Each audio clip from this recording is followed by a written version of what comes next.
नमस्कार दर्शकों, आज के हमारे विशेष कार्यक्रम डॉक्टर स्पीक में आप सभी का स्वागत है। दर्शकों, जैसा कि हम जानते हैं कि डायबिटीज, जी हाँ, जिसे मधुमेह भी कहा जाता है, आज के इस समय में डायबिटीज होना एक बहुत ही आम बात है। ना सिर्फ बड़ों को बल्कि आजकल डायबिटीज छोटे बच्चों को भी अपना शिकार बनाती चली जा रही है।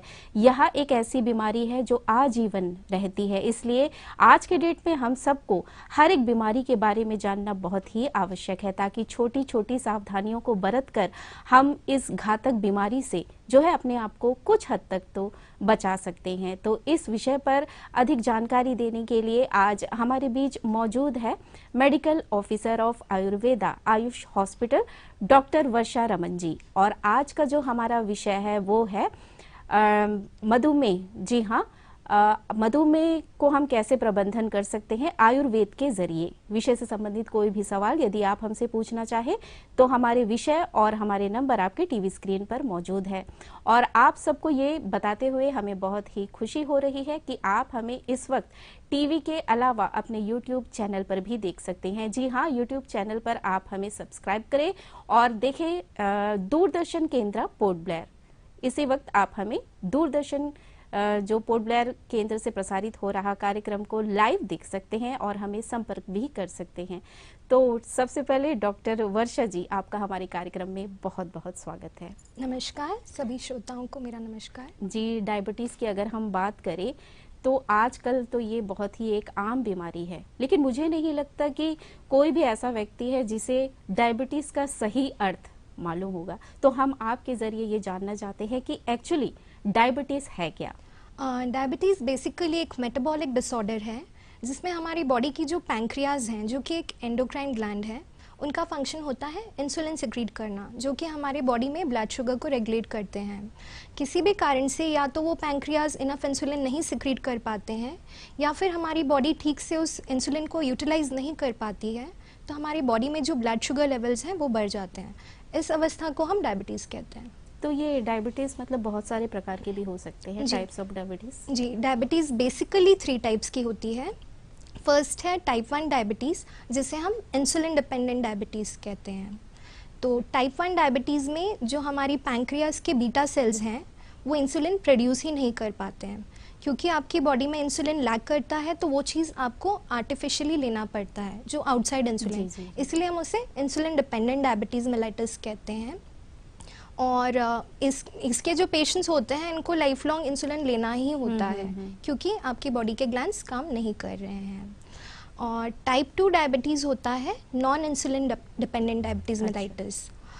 इसमें बेसिकली इंसुलिन डिपेंडेंसी तो नहीं होती है, या तो हमारी इंसुलिन सिक्रीशन सफिशिएंट नहीं होता है हमारे ब्लड शुगर को रेगुलेट करने के लिए, या और लाइफस्टाइल फैक्टर्स हैं जिसकी वजह से वो कंट्रोल नहीं हो पाता।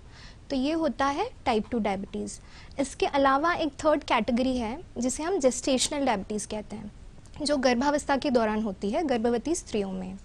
इसमें वैसे कोई साइंस एंड सिम्टम्स नहीं आते हैं। नॉर्मली जब पेशेंट क्या प्रेग्नेंट लेडी रूटीन इन्वेस्टिगेशन के लिए जाता है तो लाइक 24 से 28 वीक्स के बीच में, तो उस टाइम में ये डिटेक्ट होता है कि उनका ब्लड शुगर लेवल बढ़ा हुआ है।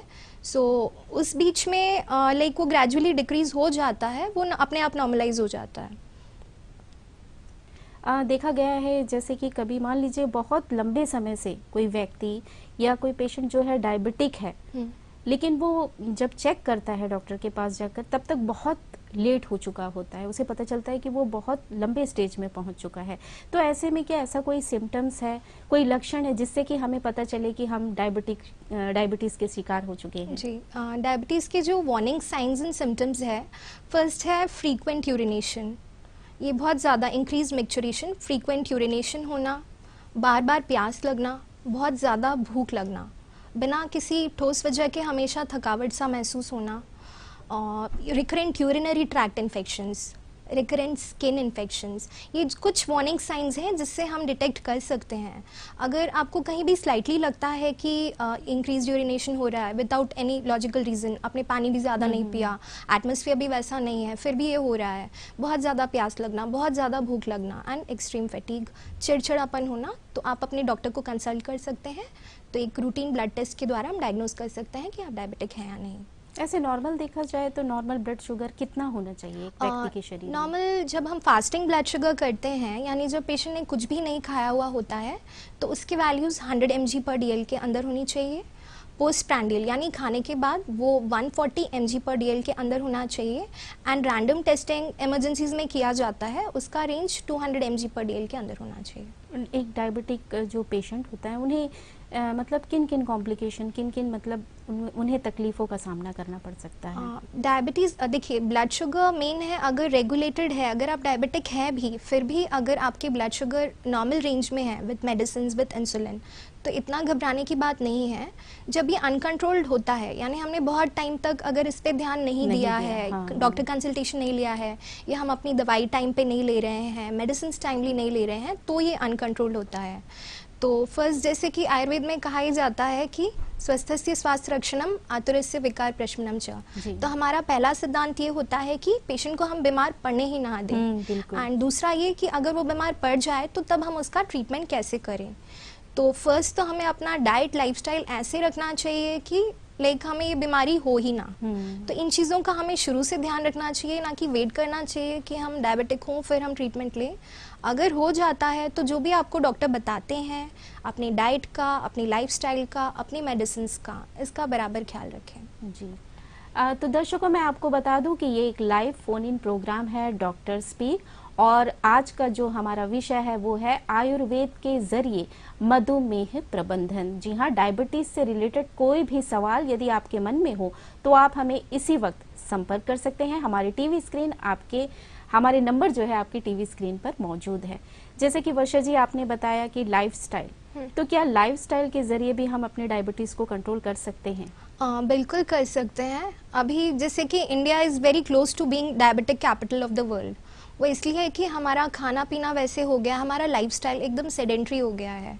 तो फिजिकल एक्टिविटी हम करते नहीं हैं, खाने पीने पे हम ध्यान देते नहीं हैं। तो ये चीज़ एक प्रीडिस्पोजिंग फैक्टर है। अगर आप कहीं ना कहीं डायबिटिक रिस्क जोन में आते हैं तो ये फैक्टर्स उसको और एग्रेवेट करते हैं। तो फर्स्ट ऑफ ऑल, प्रोसेस चीज़ जो भी है, डायबिटीज़ से बचने के लिए मेन तो एक शुगर एंड ग्लूकोज, इसमें थोड़ा सा कन्फ्यूजन रहता है। तो बेसिकली ब्लड शुगर, ग्लूकोज को हम ब्लड शुगर क्यों कहते हैं? जब भी हम कोई भी कार्बोहाइड्रेट वाली चीज़ खाते हैं तो हमारी बॉडी में मेटाबॉलिज्म के बाद में वो स्टार्चेस एंड शुगर्स, वो दो पार्ट में स्प्लिट होता है। तो वो जो ब्लड शुगर होता है उसे हम ग्लूकोज कहते हैं।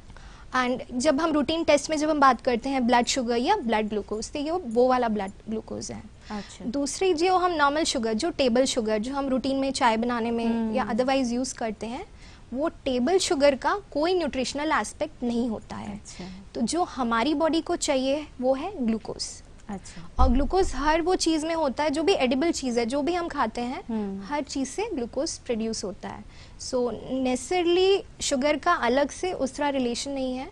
एंड टेबल शुगर में एम्प्टी कैलोरीज होती हैं। अच्छा। जस्ट कैलोरीज को ऐड करता है, उसका कोई न्यूट्रिशनल एस्पेक्ट नहीं होता है। अगर आयुर्वेद की अगर हम बात करें, आयुर्वेद के नज़रिए से अगर देखा जाए तो हम कैसे इसे कंट्रोल कर सकते हैं? आयुर्वेद में जैसे कि इसे प्रमेह नाम से कहा गया है, और इसके क्लासिफिकेशन में 20 टाइप्स ऑफ प्रमेह हैं। अच्छा। तो वो 20 का क्लासिफिकेशन इस हिसाब से है कि जैसे यूरिन में शुगर लेवल्स बढ़े हैं, कभी कीटोन्स बढ़े हैं, कभी यूरिया लेवल बढ़ा है, तो वो 20 उस कैटेगराइजेशन में आते हैं। एंड सिम्टम्स सारे ही कोरिलेट करते हैं। जो जिससे अभी हम डायबिटीज़ मेलाइटिस की बात कर रहे हैं, आयुर्वेद में जो प्रमेय का वर्णन किया गया है वो सारे सिमिलर ही हैं सिम्टम्स।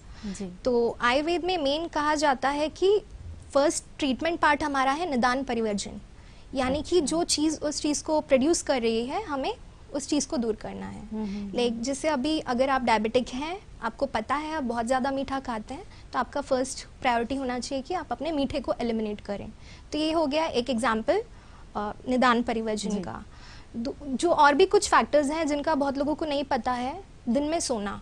डायबिटिक्स को दिन में कभी भी नहीं सोना चाहिए। नहीं सोना चाहिए। ये एक बहुत बड़ा फैक्टर है जो कि डायबिटीज़ को बढ़ाता है। अगर कोई पेशेंट है, कोई प्रेग्नेंट लेडी है, गर्मी का मौसम है, ये एग्जेम्पशंस हैं। अच्छा। ठीक है, इसमें आप लाइक सो सकते हैं। एक 20 मिनट्स का नैप ब्रेन हेल्थ के लिए बहुत अच्छा है, ओवरऑल हेल्थ के लिए। अगर आप 20 मिनट सोकर उठे तो आप बहुत फ्रेश फील करते हैं, लेकिन आपने देखा होगा कंटिन्यू 2-3 घंटे सो के उठते हैं तो वो फ्रेशनेस नहीं आता है। एंड ओवरऑल डायबिटिक्स को कभी भी दिन में नहीं सोना चाहिए। अब कुछ इमरजेंसी है तो दैट इज़ अनदर थिंग, जितना हो सके आपको उस चीज़ से दूर रहना चाहिए। और एक कॉमन सा डाउट होता है डायबिटिक्स में कि दूध को लेकर, दूध पिए या ना पिए। हाँ। तो दूध में भी लैक्टोज शुगर होता है। शुगर बहुत टाइप्स के होते हैं, तो बेसिकली शुगर तो होता है। अब आपने बोला मीठा तो हम कुछ खा नहीं रहे, बट हम दिन में 2 ग्लास दूध पी रहे हैं मलाई वाला, तो वो तो आपका शुगर बढ़ाएगा, वो आपका कोलेस्ट्रॉल भी बढ़ाएगा, जो कि आपके फर्दर रिस्क एंड कॉम्प्लिकेशंस को बढ़ाएगा। तो आपको उस चीज़ का ध्यान रखना है। दूध पीना मतलब एकदम कम्प्लीटली रिस्ट्रिक्टेड नहीं है, आप मलाई निकाल कर स्किम मिल्क ले सकते हैं, थोड़ा सा डाइल्यूटेड कम क्वांटिटी में, इतना हम ले सकते हैं। डॉक्टर वर्षा, मैं ये जानना चाहूँगी, आजकल ज़्यादातर ये देखने में आ रहा है कि जो प्रेग्नेंट लेडी होती है उनके पेट में जो बच्चा पल रहा है वो भी डायबिटिक होता है, ऐसा क्यों हो रहा है? देखिए, जो बेसिकली प्रेगनेंसी के दौरान अगर कोई लेडी प्रेगनेंसी के पहले से ही डायबिटिक है तो उसे हम जेस्टेशनल डायबिटीज नहीं कहेंगे। जेस्टेशनल डायबिटीज तब होगा जब उसने कंसीव किया and at later on stages वो डिटेक्ट हुआ कि पेशेंट इज अ डायबिटिक। आजकल आप देखें तो बच्चों में भी हो रहा है जुवेनाइल डायबिटीज। तो क्योंकि हमारा जुवेनाइल डायबिटीज तो बेसिकली जेनेटिक फैक्टर्स की वजह से होता है कि अगर फैमिली में है, बहुत जो कम एज में होता है उसको हम जुवेनाइल डायबिटीज कहते हैं। तो जुवेनाइल डायबिटीज तो हेरिडिटरी फैक्टर्स रहते हैं, उस पर आप ज़्यादा कुछ कर नहीं सकते।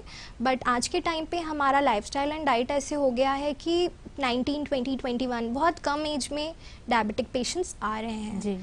तो यहाँ पे हमें ध्यान रखना चाहिए। आप पूछ रही थी प्रेग्नेंट लेडीज के बारे में, तो अगर कोई लेडी पहले से डायबिटिक है, बिफोर शी हैज कंसीव्ड, तो उनको तो और खास ध्यान रखना चाहिए कि उसमें कॉम्प्लिकेशंस थोड़े ज़्यादा हो सकते हैं। तो जो भी मेडिसिन वो ले रही हैं, क्योंकि ये केस टू केस वेरी करता है, पेशेंट टू पेशेंट वेरी करता है, तो अपने डॉक्टर कंसल्टेशन में जो भी उनको बताया जाए, डाइट, मेडिसिन, उस चीज़ को फॉलो करें। जेस्टेशनल डायबिटीज़ एक हाई रिस्क तब हो जाता है जब पेशेंट ओवरवेट हो। अच्छा, पेशेंट ओवरवेट है तो बाद में मतलब उस पीरियड में है gestational diabetes will generally go of on its own, लेकिन कहीं ना कहीं 50% आपके चांसेस बढ़ जाते हैं कि 5-6 साल बाद आपको टाइप 2 डायबिटीज हो सकता है। नॉट नेसेसरी हो, बट एक बहुत हाई रिस्क होता है। एक तो अगर आपका वेट ज़्यादा हो तो आपको जेस्टेशनल डायबिटीज़ के चांसेस बढ़ जाते हैं। दूसरा, अगर आपको पीसीओडी या पीसीओएस, जिसे हम पॉलिसिस्टिक ओवेरियन डिसीज़ या पॉलिसिस्टिक ओवेरियन सिंड्रोम बोलते हैं, अगर आप ऑलरेडी उस चीज़ से सफ़र कर रही हैं तो ये कहीं ना कहीं आपके जेस्टेशनल डायबिटीज़ के चांसेस को बढ़ा देता है।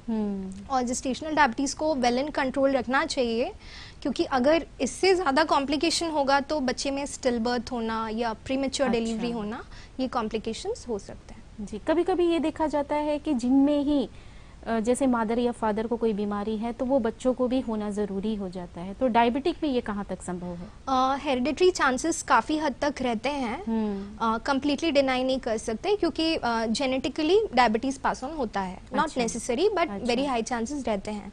तो अगर आपके पापा मम्मी भाई बहन ऐसे अगर आपकी फैमिली में है तो आपको ज़्यादा प्रिकॉशन रखना चाहिए। किस उम्र के बाद से? It can happen. आज का हमारा लाइफस्टाइल ऐसे है कि एक हार्ड एंड फास्ट फिक्स नहीं है कि इस एज में आपको होगा, क्योंकि आजकल 14-15 एज के भी पेशेंट्स आते हैं जिनको डायबिटीज होता है। सो ऐसा हार्ड एंड फास्ट रूल नहीं है। जो पेरेंट्स हैं जिनके बच्चे छोटे हैं, अब बच्चे तो उतना प्रिकॉशन ले नहीं सकते, ले भी नहीं पाएंगे, तो ये पेरेंट्स की रिस्पॉन्सिबिलिटी है आप शुरू से उनका लाइक शुगर इंटेक वगैरह पे थोड़ा ध्यान दें, कंट्रोल करें। अच्छा, उस चीज़ को रिप्लेस करें। अगर स्वीट्स मांगते हैं तो खजूर, आंवला कैंडी, मतलब विद अ हेल्दियर ऑप्शन। आप मीठा देने से मना मत कीजिए, एक हेल्दी ऑप्शन से एक सब्स्टिट्यूट दीजिए कि मतलब उनको वो मीठा भी मिलता रहे एंड लेटर ऑन बहुत ज़्यादा डिपेंडेंसी भी ना आए कि बहुत ज़्यादा स्वीट टूथ है, मीठा चाहिए। तो एक तो ये है। और जो थोड़े बड़े हैं जो खुद ध्यान रख सकते हैं, उन्हें अपना डाइट, एक्सरसाइज, फिजिकल एक्टिविटी, इन चीज़ों पे खास ध्यान देना चाहिए। और अगर आपकी फैमिली हिस्ट्री ऑफ डायबिटीज़ है तो आपको और ज़्यादा ध्यान देना चाहिए।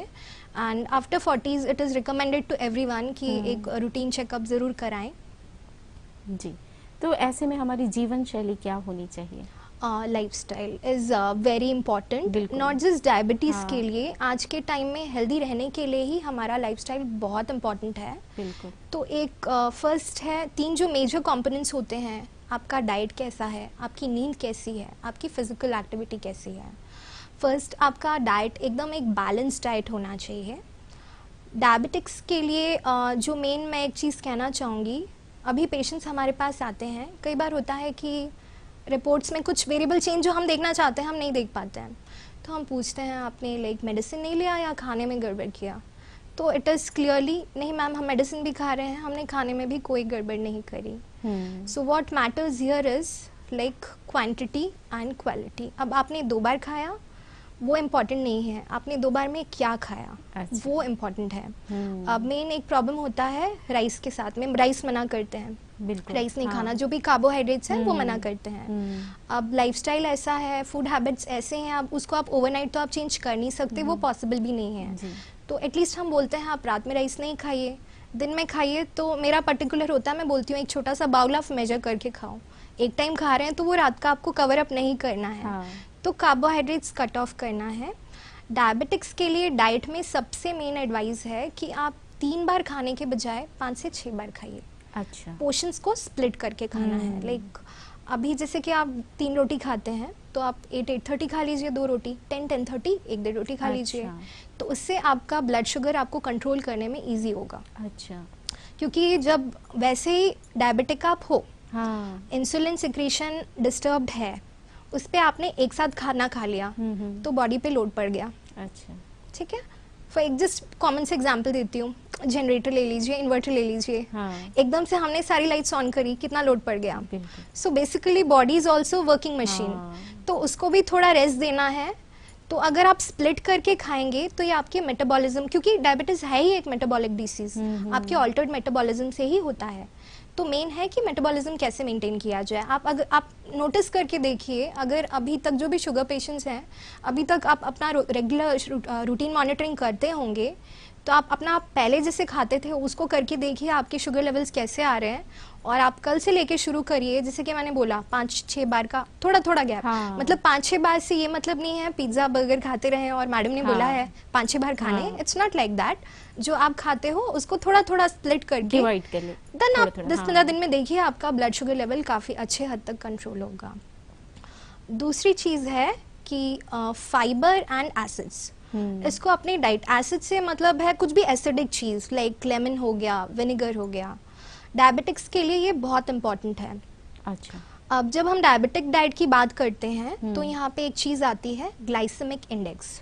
अच्छा। ये मतलब नॉर्मल हम बात करते हैं तो मीठा नहीं खाना, कार्बोहाइड्रेट नहीं खाना हमें पता है डायबिटिक्स को, प्रोसेस्ड फूड नहीं खाना, स्टार्चेस नहीं खाने, ये सारी चीज़ें हमें पता है। जी। बट इसका बेसिक रीज़न क्या है? ये है ग्लाइसेमिक इंडेक्स। ये बेसिकली एक वैल्यू होता है कि आपकी बॉडी में कार्बोहाइड्रेट्स जाकर कितनी जल्दी शुगर्स में कन्वर्ट होते हैं, कितनी जल्दी ग्लूकोज में कन्वर्ट होते हैं। अच्छा। तो वो वैल्यू जितना लो होगा उतना कम इम्पैक्ट होगा उस फूड का आपके ब्लड शुगर लेवल्स में। तो अगर किसी भी चीज़ का जीआई, कोई भी एडिबल आइटम का जीआई अगर वो 55 के बिलो है तो उससे हम लो जीआई कहेंगे, यानी लो ग्लाइसेमिक इंडेक्स फूड। ये डायबिटिक पेशेंट्स के लिए बहुत बेनिफिशियल है। उसके बाद 55 to 69 का जो रेंज है इसे हम मीडियम जीआई कहेंगे, यानी हमारी जो ब्लड शुगर है इसको एक नॉर्मल बढ़ाएगा, बहुत ज़्यादा हाइक नहीं करेगा। अच्छा। एंड 70 के बाद का जो जीआई है दैट इज़ वो बहुत जल्दी हाइक करेगा। जैसे कि मैदा, चावल, मीठा, ये बहुत हाई जीआई कैटेगरी में आते हैं। तो आप कुछ खाते हैं, अभी तो गूगल है, तो अगर कभी कुछ डाउट है किसी फूड का ग्लाइसेमिक इंडेक्स कितना है तो आप वो चेक कर सकते हैं एंड कोशिश करें लो जीआई फूड्स ही खाएं। जी। एंड कभी भी डायबिटिक्स को, not just diabetics, in general high fibre सभी के लिए अच्छा होता है। अपनी डाइट में फाइब्रस फ्रूट्स को इंक्लूड करें, फाइब्रस वेजिटेबल्स को इंक्लूड करें, उससे भी आपका शुगर आपको कंट्रोल करने में सहूलियत इस बात में होगी। ये जानना चाहूंगी, आपने जैसे कि फूड के बारे में बताया, तो फ्रूट्स में ऐसे कौन कौन से फ्रूट्स है जो डायबिटिक पेशेंट ले सकते हैं? डायबिटिक्स के लिए थोड़ा सा रिस्ट्रिक्शन है। एप्पल आप ले सकते हैं, जी। एप्पल ले सकते हैं, गुआवा ले सकते हैं, ऑरेंजेस कभी कभी ले सकते हैं। बनाना का जीआई, बनाना को लेके भी कंफ्यूजन रहता है कि कितना जीआई है। बनाना का जीआई मीडियम ही होता है, राइप बनाना का। Mango strictly to be avoided, क्योंकि मैंगो का ग्लाइसेमिक इंडेक्स बहुत ज़्यादा हाई होता है और वो बहुत ज़्यादा जल्दी शूट अप करता है। तो बेसिकली रूटीन बेसिस में आप एप्पल खा सकते हैं, अमरूद खा सकते हैं, ऑरेंजेस, मौसम्बी भी इंक्लूड कर सकते हैं। जी। बहुत लोगों का ये मानना है कि चीनी नहीं खाया तो उसके स्थान पर गुड़ खा लिया, तो गुड़ खाना कहाँ तक सही है? चीनी, और ये बहुत अच्छा क्वेश्चन पूछा आपने जी। लाइक अब शुगर एंड गुड़ ये लोग सब्स्टिट्यूट करने की कोशिश करते हैं, मोर और लेस उनका सोर्स एक ही है, आता तो दोनों शुगर केन से ही है, गुड़ भी शुगर केन से आ रहा है, चीनी भी शुगर केन से ही आ रहा है, बस फॉर्म डिफरेंट है। यहाँ पे डायबिटिक्स के लिए तो दोनों में ही रेस्ट्रिक्शन है, चीनी भी आपको लिमिटेड इनटेक ही करना है, गुड़ भी अगर आप लेते हो तो लिमिटेड ही करना है। बट जो नॉन डायबिटिक पेशेंट्स हैं उनमें ये एक बेनिफिट है कि अगर अभी तो आपको डायबिटीज नहीं है, गुड़ का ये होता है, गुड़ में सुक्रोज होता है, सुक्रोज शुगर होता है, जब आप गुड़ खाते हैं तो जो स्पीड से नॉर्मल शुगर खाने में हमारा ब्लड शुगर बढ़ता है, वो स्पीड से गुड़ खाने में हमारा ब्लड शुगर नहीं बढ़ता, वो लेट से बढ़ता है। तो जो नॉन डायबिटिक्स हैं उनके लिए yes this is beneficial, but diabetics में कुछ बहुत ज़्यादा इम्पैक्ट नहीं होगा उस चीज़ का। जी, ऐसा कहा जाता है कि जो डायबिटिक पेशेंट है वो गुड़ ना खा पाए, मीठा ना खा पाए, तो देखा गया है कि बाजार में बहुत सारे शुगर फ्री जो आइटम्स हैं वो अवेलेबल है, तो वो लेना चाहिए या नहीं?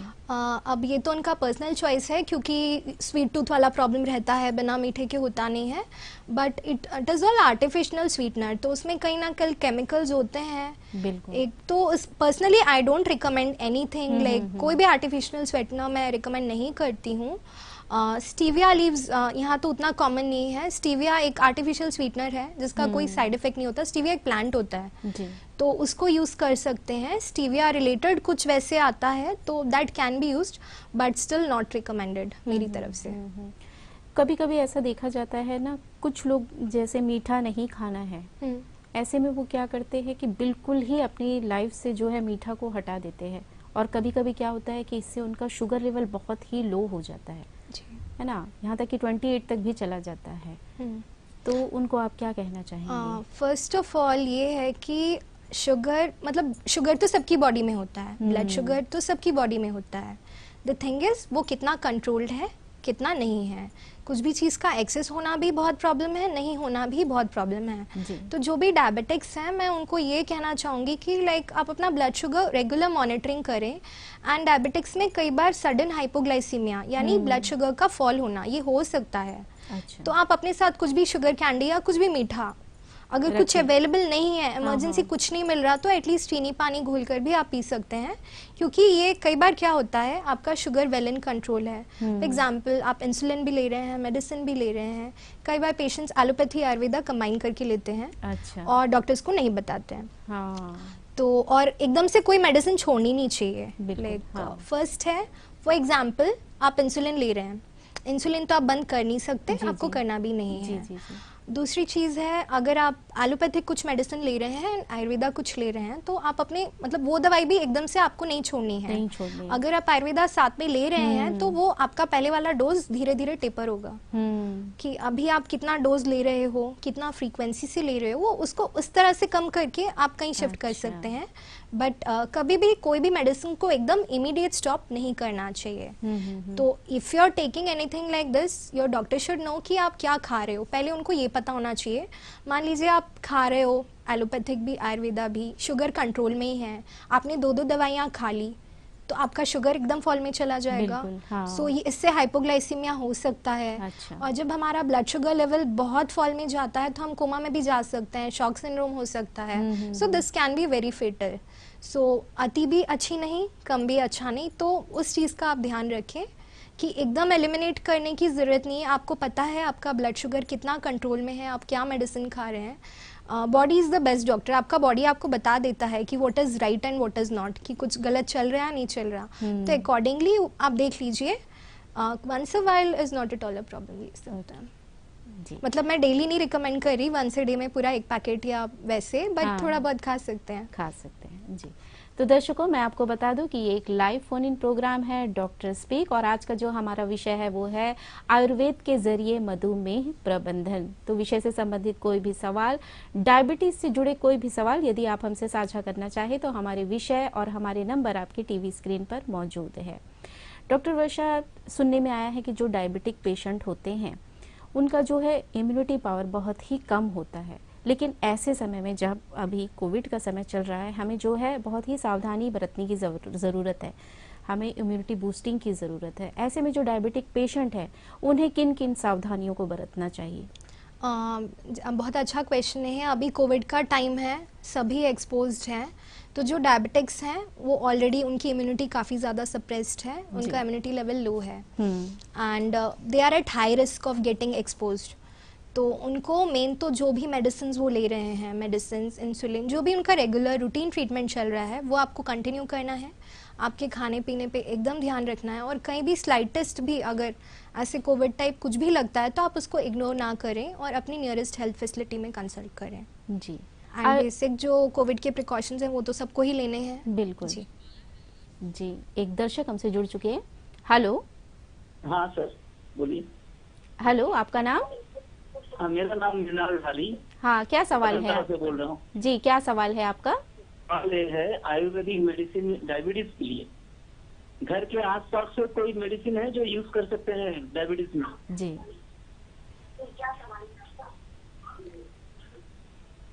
हेलो। जी, आपकी टीवी का वॉल्यूम कम कर दीजिएगा, आप हमें फोन में हाँ। भी सुन सकते हैं। जी हाँ जी, वो पूछ रहे हैं कि घर के आसपास कोई ऐसी चीज है जिसे आयुर्वेद के जरिए वो अपने डायबिटीज को कंट्रोल कर पाए। बेसिकली वो पूछना चाह रहे थे मेरे हिसाब से कि किन चीज़ों से हम शुगर कंट्रोल कर सकते हैं। जी जी। तो फर्स्ट ऑफ ऑल तो ये है कि आपको पता होना चाहिए आप डायबिटिक है या नहीं। रैंडमली कहीं भी जाके आप डायबिटिक हैं? जी। ओके सर, अभी आप कुछ एक महीना हुआ मैंने मेडिसिन एलोपैथिक का स्टार्ट किया। तो जी सर। नहीं खाना चाहता है। जी तो सर, अभी आपका हाँ बोलिए। अभी आपका शुगर लेवल कितना है sir, fasting and PP? 305 fasting में 510 के अंदर में 300 के ऊपर है। 300 के ऊपर फास्टिंग में है सर या खाने के बाद में है? खाने के बाद। खाने के बाद। और फास्टिंग में कितना है? फास्टिंग का तो हमको याद नहीं है मैडम। ठीक है सर। फर्स्ट तो ये है कि अभी इनका न्यूली डिटेक्टेड डायबिटीज़ है, न्यूली डिटेक्टेड डायबिटीज़ है। तो अभी आप 300 लाइक फास्टिंग है या पीपी है, आप क्लियर नहीं है। तो सर फर्स्ट ऑफ ऑल तो एकदम से आपको मेडिसिन बंद नहीं करनी है क्योंकि 300 तो हाई ही है। तो मेडिसिन अगर आप शिफ्ट करना चाहते हैं, आयुर्वेदा में आना चाहते हैं, तो फर्स्ट तो आप अपना ब्लड रिपोर्ट लाकर एक बार डॉक्टर को कंसल्ट करिए। रही बात की वैसे कौन सी घरेलू चीज़ें हैं जिसे यूज़ करके हम अपने ब्लड शुगर को कंट्रोल कर सकते हैं, तो बेसिक गुड़ुची या गिलोय, जिसे हम सभी जानते हैं, कोविड के टाइम में हमने इसका काफ़ी यूज़ किया है। गुड़ुची काफ़ी बेनिफिशियल है हमारे ब्लड शुगर को रेगुलेट करने में, क्योंकि गुड़ुची में ऐसे कंपोनेंट्स होते हैं जो कि इंसुलिन सिक्रीशन को एग्रेवेट करते हैं, तो वो आपका ब्लड शुगर को कंट्रोल करता है। दूसरा है मेथी दाना। ये भी पूछना था मैडम, जी, गिलाई जो है वो कंटिन्यू यूज कर सकते हैं? कंटिन्यू खा सकते हैं, डिपेंड करता है बहुत से फैक्टर्स पे कि आपका एज कितना है, आपको ऑलरेडी कोई एग्जिस्टिंग कंडीशंस है कि नहीं, एंड मोस्ट इम्पॉर्टेंट आप किस क्वांटिटी में ले रहे हैं एंड किस फॉर्म में ले रहे हैं। सो ये एडवाइजेबल होगा कि आप एक बार डॉक्टर को कंसल्ट करें, उसके बाद ही ऐसे कुछ भी चीज़ यूज़ करें अपने लेवल पे। और आप जो मेडिसिन अभी खा रहे हैं, you can continue with that. और आप शिफ्ट करना चाहते हो तो please don't change anything without consultation. तो कॉल करने के लिए आपका बहुत बहुत शुक्रिया। तो दर्शकों, हमसे जुड़े रहिएगा, हम फिर हाजिर होंगे इस अंतराल के बाद।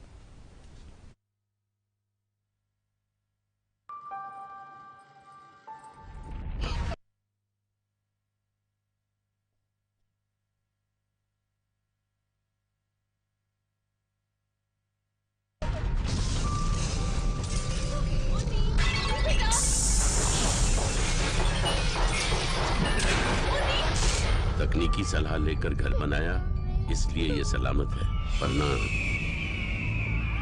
आज ही अपना भूकंप।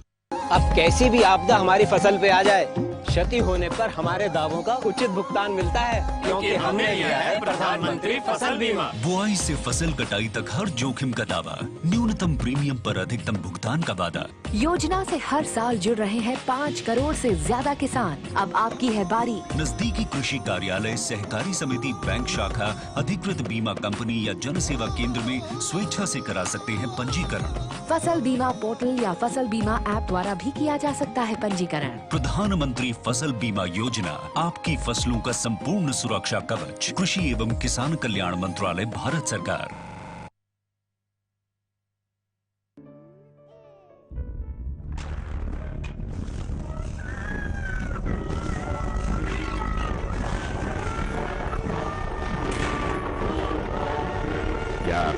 घर भूकंप से सुरक्षित है?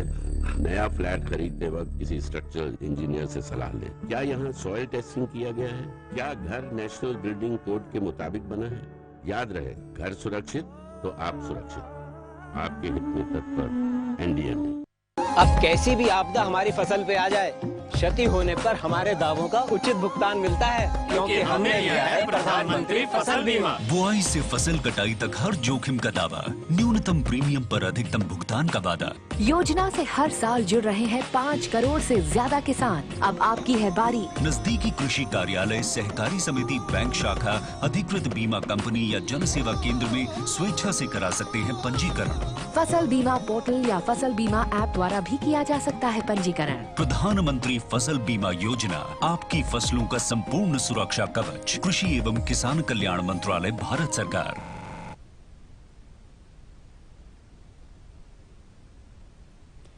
अंतराल के बाद फिर से आप सभी का स्वागत है। मैं आपको बता दूं कि ये एक लाइव फोन इन प्रोग्राम है डॉक्टर स्पीक। विषय और नंबर आपके टीवी स्क्रीन पर है, आप हमें इसी वक्त संपर्क कर सकते हैं। देखते ही देखते बातों ही बातों में एक कॉलर हमसे जुड़ चुके हैं। Hello hello, good evening sir, आपका नाम? मैडम जी, क्या सवाल है आपका? मैं शुगर पेशेंट हूँ मैडम। जी जी फास्टिंग है 100 है मैडम, जी। और क्या नाम है, बीपी है 160। अच्छा, तो मतलब क्या ये बहुत खतरा है तो नॉर्मल पोजीशन में मैडम? जी। फास्टिंग आपने 100 बताया एंड पीपी 116 और 160, it was not very clear. दोनों ही नॉर्मल है, it is with in normal ranges, तो कुछ घबराने की बात नहीं है। जस्ट आपका बॉर्डर लाइन डायबिटीज़ है, इसमें घबराने की कोई बात नहीं है। आप अपने डाइट पे पूरा ध्यान दें, मेडिसिन रेगुलरली लें। हाँ, मेडिसिन का ये है, मेडिसिन के साथ साथ आपको रेगुलर ब्लड शुगर चेक भी कराना है, क्योंकि ऑलरेडी ये लगभग कंट्रोल्ड ही है, तो वो हाइपो में भी नहीं जाना चाहिए। तो ऐसा घबराने की कोई दिक्कत नहीं है, आप आराम से ध्यान रखिए अपना, नॉट टू वरी। जी, कॉल करने के लिए आपका बहुत बहुत शुक्रिया। एक और दर्शक हमसे जुड़ चुके हैं। हेलो जी मैडम, नमस्कार। नमस्कार, कौन कहाँ से बोल रहे हैं? जी, मैं दीपक अलीगढ़ से बोल रहा हूँ। जी दीपक जी, क्या सवाल है आपका? जी, मेरी पत्नी का है मैडम, 1-2 बार टेस्ट कराए तो उसमें बॉर्डर पर मिलता है, तो उनको क्या दवा खाना जरूरी है? जी, उनको बॉर्डर पे मिल रहा है। ये इस चीज़ पे डिपेंड करता है कि बॉर्डर लाइन एग्जैक्टली कितना आ रहा है। अगर आपने रैंडम कराया है तो एक फास्टिंग एंड पीपी करा लीजिए, क्योंकि जब भी हम फास्टिंग और पीपी कराए मैडम। जी सर, फास्टिंग में कितना था? फास्टिंग में जैसा मैडम 190 और 110 के बीच में आना है, तो जैसा 110 मिल रहा है उसमें। ओके, एंड पीपी का? उसका भी वो तरह बॉर्डर पे लास्ट मिलता है। बॉर्डर में ऐसे घबराने की कोई बात नहीं है। इतना शुगर तो आप मतलब अपने एक normal healthy diet and lifestyle से ही कंट्रोल कर सकते हैं, बट क्योंकि एक बार बॉर्डर लाइन आया है तो थोड़ा कुछ भी डाउट होने पे आप एक इन्वेस्टिगेशन रिपीट करा सकते हैं। ठीक है, थैंक यू मैडम। नमस्कार दीपक जी, कॉल करने के लिए बहुत बहुत शुक्रिया। डॉक्टर वर्षा जी, अब ये जानना चाहूंगी कि जो अनकंट्रोल्ड डायबिटीज पेशेंट है उन्हें क्या क्या कॉम्प्लिकेशन हो सकते हैं? जी, जो अनकंट्रोल्ड डायबिटीज़ है, यानी कि over a long period of time आपका शुगर किसी भी वजह से कंट्रोल नहीं हो सका है, तो तब आपको कौन से कॉम्प्लिकेशंस हो सकते हैं? डायबिटीज़ अपने में ही एक बहुत डेंजरस बीमारी हम कह सकते हैं, क्योंकि लाइक फुल जब डायबिटीज स्टार्ट होता है तो आपके हर एक टिश्यू, हर एक सेल को अफेक्ट करता है। अगर लॉन्ग टर्म अनकंट्रोल्ड डायबिटीज़ है तो काफ़ी सारे कॉम्प्लिकेशंस हो सकते हैं। पहला है स्ट्रोक यानी कार्डियोवास्कुलर एक्सीडेंट, लाइक अचानक से आपका ब्रेन में ब्लड सप्लाई का रुक जाना। अच्छा, ये बेसिकली 2 टाइप का होता है, पहला है इस्टेमिक एंड दूसरा है हेमरेजिक। इस्टेमिक स्ट्रोक तब होता है जब अनइंटरप्टेड सप्लाई जो है वो डिस्टर्ब हो जाता है, ब्रेन को ऑक्सीजन नहीं मिला तो वो हो गया इस्टेमिक स्ट्रोक। दूसरा होता है ब्लीडिंग की वजह से, जिसे कि हम हेमोरेजिक स्ट्रोक कहते हैं। अच्छा। ये तो ब्रॉडली 2 कैटेगरीज है। थर्ड, एक ट्रांजिएंट इस्टेमिक अटैक, जिसको हम मिनी स्ट्रोक टाइप का कह सकते हैं, लाइक अ वार्निंग सिग्नल। ये अपने आप में क्लियर हो जाता है within some time with medications. तो फर्स्ट आप एक स्ट्रोक से इस बात को हम कंटिन्यू करते हैं। एक कॉलर हमसे जुड़ चुके हैं। हेलो मैडम, नमस्ते। नमस्कार, आपका नाम? मेरा नाम अनीता है, हम अनारकली बस्ती से बोलती है। जी अनीता जी, क्या सवाल है आपका? मेरा बेटा 14 साल का है, उसको डायबिटीज है। अच्छा। और उसको कभी कभी मतलब कम हो जाता है, जैसे 74, 65 ऐसा बीच बीच में आ जाता था कम शुगर। अच्छा जी। जी, आपने कहा आपका बेटा 14-15 इयर्स का है, तो ये जुवेनाइल डायबिटीज़ की कैटेगरी में है। मैडम कितने साल से है बेटे को डायबिटीज़? इसका 6 साल होने वाला है मैडम। तो अभी आप इंसुलिन कितने यूनिट्स दे रही हैं? सुबह तो 8 लगता है, नाइट में 6 लगता है। 8 10, ओके फाइन। तो मेन है कि इसमें शुगर लेवल मॉनिटरिंग बहुत ज़्यादा इम्पॉर्टेंट है, क्योंकि जो कम एज में रिस्क फैक्टर्स और ज़्यादा होते हैं। तो आप मेन ये प्रिकॉशन रखें कि उनका इंसुलिन जो भी दिया जा रहा है, जितने भी units, that has to be continued. Proper consultation रखें एंड मोस्ट इम्पॉर्टेंट कि आप खाने पीने का काफ़ी ध्यान दें और डोजेस बिल्कुल मिस नहीं होने चाहिए जी। इस चीज़ का आप खास ध्यान रखें। जी अनीता जी, कॉल करने के लिए आपका बहुत बहुत शुक्रिया। एक और कॉलर हमसे जुड़ चुके हैं। हेलो। हेलो जी नमस्कार। नमस्कार मैडम। नमस्कार, आपका नाम? जी राजवती, मैं लंबा लाइन से बोल रही हूँ। जी डॉक्टर साहिबा से क्या पूछना चाहती हैं आप? मुझे 23 साल से शुगर है। अच्छा। तो हम तो हॉस्पिटल से ही दवाई लेते, क्या इसमें आयुर्वेदिक दवाई ले सकते हैं क्या? जी मैम, अभी हम इस पे डिस्कस कर रहे थे कुछ देर पहले कि आप 22-23 साल से दवाई खा रही हैं, तो उसको आप एकदम से बंद मत करिए। इनकेस आप शिफ्ट होना चाहते हो तो फर्स्ट ये देखना ज़रूरी होगा कि अभी आपका शुगर लेवल कितना कंट्रोल में है, आपका किडनी फंक्शन कैसा है। तो अगर आप शिफ्ट करना चाहते हैं तो एक बार आके हॉस्पिटल में मिलिए, हम वापस से टेस्ट। मेरा ऑपरेशन हुआ था मैडम 2017 में। किडनी का किस चीज़ का ऑपरेशन मैम? स्टोन था किडनी। स्टोन नहीं, स्टोन का मतलब वैसे कुछ उतना दिक्कत नहीं है डायबिटीज़ के साथ में। किडनी फंक्शन टेस्ट से मेरा मतलब था आपका यूरिया क्रिएटिनिन लेवल्स कंट्रोल में है कि नहीं, क्योंकि आपको 22-23 साल से डायबिटीज़ है तो डेफिनेटली किडनी अफेक्टेड होगा थोड़ा बहुत। तो आप कभी भी उस चीज़ को एकदम से बंद नहीं करेंगे। अगर आप हमारे यहाँ से भी मेडिसिन स्टार्ट करती हैं तो आप अपने एलोपैथिक डॉक्टर को कन्वे करेंगे कि आप यहाँ से भी ले रही हैं। वो डोजेस धीरे धीरे टेपर होंगे। लाइक अभी आप जो डोज ले रही हैं उसको एकदम से नहीं बंद किया जाएगा, और आप यहाँ का भी खाओगे तो ग्रेजुअली वो कम करके देन आप शिफ्ट हो सकते हैं। एकदम से बिल्कुल मत छोड़िए, वो बहुत डेंजरस हो सकता है। मैम कॉल करने के लिए आपका बहुत शुक्रिया। एक और कॉल ले लेते हैं। Hello. Hello, good evening sir, कौन कहाँ से बोल रहे हैं? मैं मैडम गुरजीत बोल रहा हूँ जम्मू से। जी गुरुजीत जी, क्या सवाल है आपका? मैम मेरा क्वेश्चन ये था कि मैं लास्ट 10 ईयर से डायबिटिक हूँ जी, और पैरों में दर्द रहती, खिंचाव रहता है पंजों में बहुत ज्यादा। तो मैं इंसुलिन ले रहा हूँ, 30-70 की डोज ले रहा हूँ मैं 10 यूनिट्स जी जी, तो मॉर्निंग और इवनिंग। जी इनको पैरों में जो है जी ये भी डायबिटीज़ के कॉम्प्लिकेशंस ही हैं, जैसे कि अभी हम डिस्कस कर ही रहे थे, हम उस टॉपिक पे आ ही रहे थे। सर आपको इतने लंबे टाइम से डायबिटिक्स है, तो जो आप ये खिंचाव की बात कर रहे हैं ये न्यूरोपैथी हो सकता है, पेरिफेरल न्यूरोपैथी। जबकि लाइक जो आपके लिम्स हैं, एक्सट्रीमिटीज़ में सुन्न होना, नमनेस लगना, tingling sensation, these are all complications of diabetes. तो आप जितने अच्छे से अपने ब्लड शुगर लेवल्स को कंट्रोल कर पाएंगे, और साथ में कुछ और भी चीज़ें हैं जैसे कि मल्टीविटामिन्स है, अपने नर्वस सिस्टम को स्ट्रॉन्ग करने के लिए कुछ चीज़ें हैं, वो आप डॉक्टर कंसल्टेशन के बाद में साथ में स्टार्ट कर सकते हैं। जी गुरुजीत जी, कॉल करने के लिए बहुत बहुत शुक्रिया। हम बात कर रहे थे कॉम्प्लिकेशंस की। जी तो स्ट्रोक के बारे में हमने डिस्कस किया। अभी इन कॉलेज से रिलेटेड ही मैं टॉपिक और डिस्कस कर लेते हैं साथ में। जिन्होंने कहा टिंगलिंग सेंसेशन, लाइक सुन होना, जो टाइप 1 एंड टाइप 2 डायबिटीज़ हैं उनमें जो प्रीडोमिनेंट एक सिम्टम हम देखते हैं टाइप 1 डायबिटीज़ में, जो इंसुलिन डिपेंडेंट होते हैं, वो कितना भी खा पी लें उनका वेट पुट ऑन नहीं होता।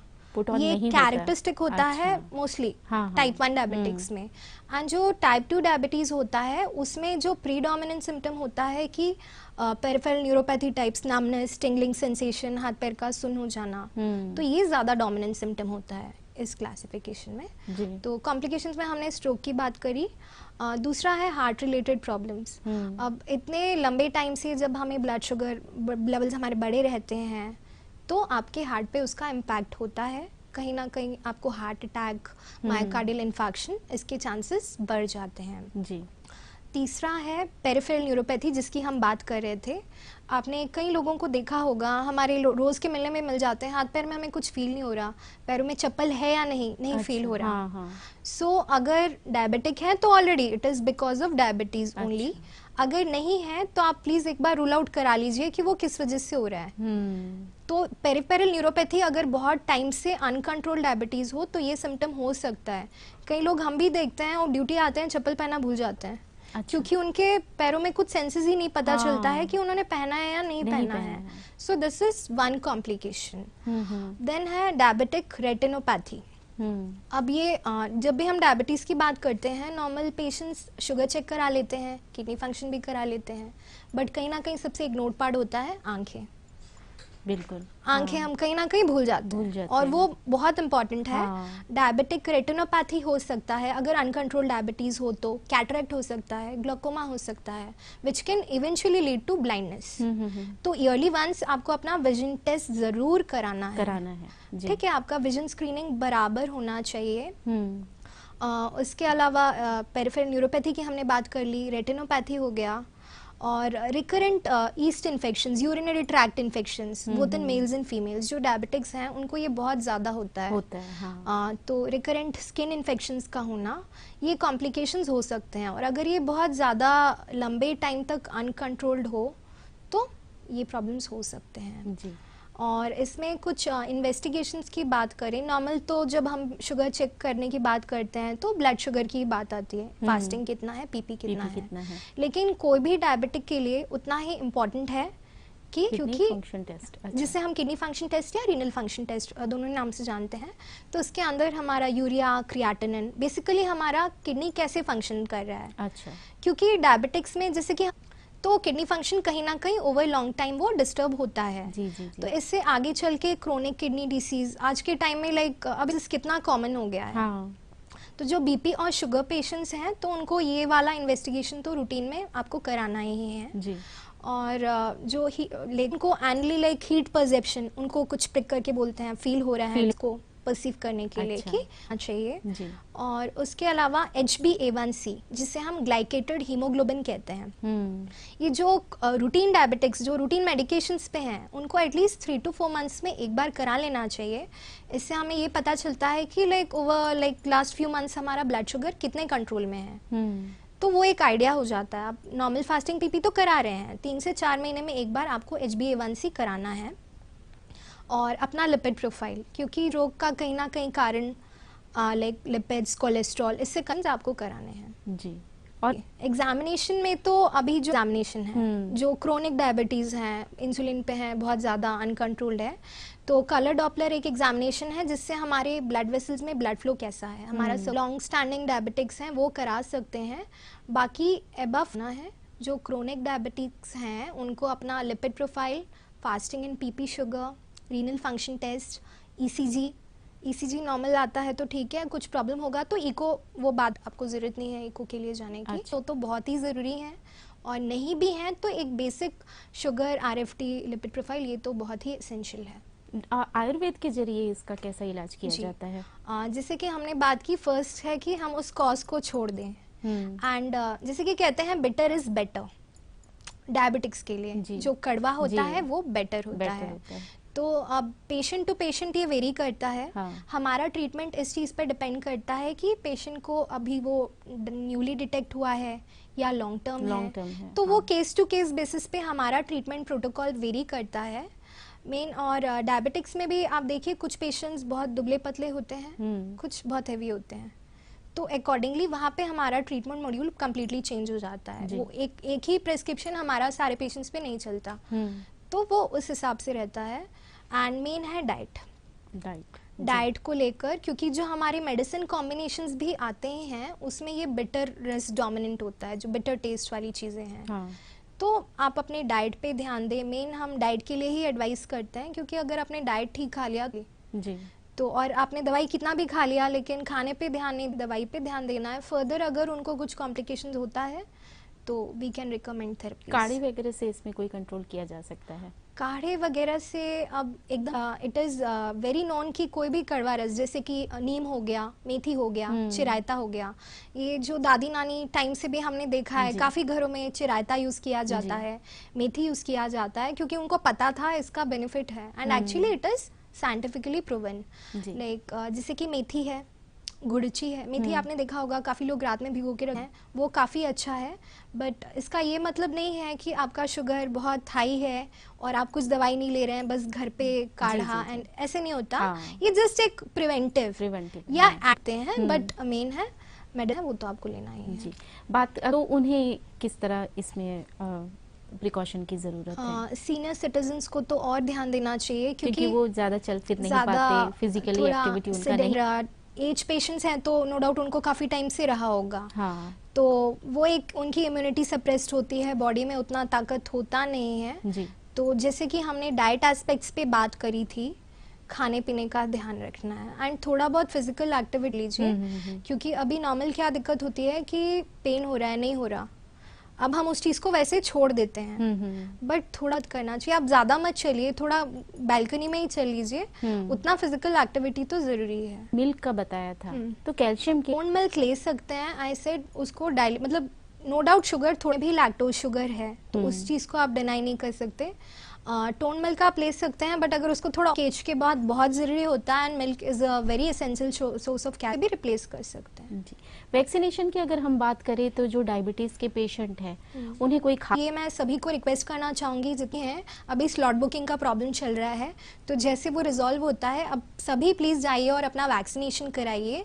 रही बात ज़्यादा ज़रूरी है, क्योंकि इम्यूनिटी आपकी ऑलरेडी लो है, अगर कोई से ही वैक्सीनेटेड है एप्लीकेशन नहीं होगा, वो थोड़ा बहुत लाइटली में हो जाएगा।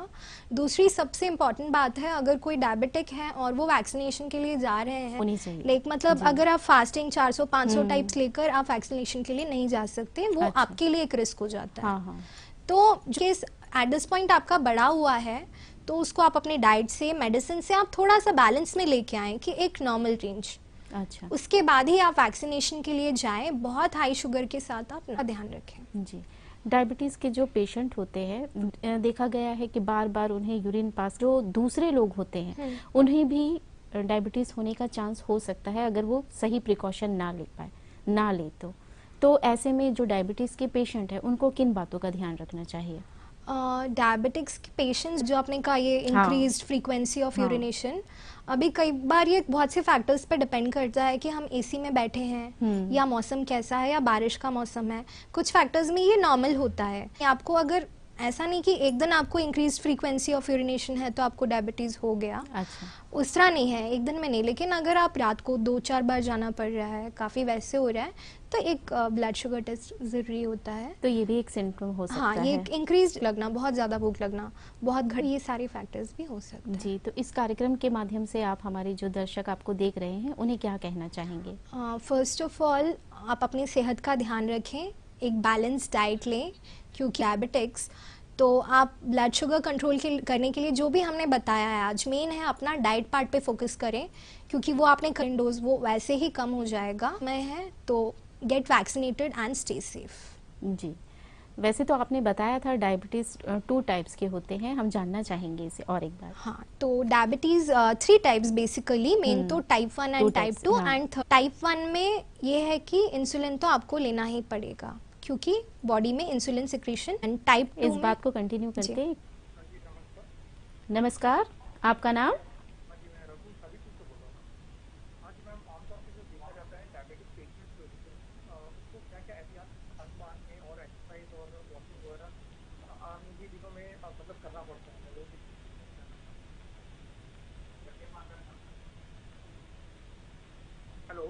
हाँ जी, आपका सवाल रखिएगा।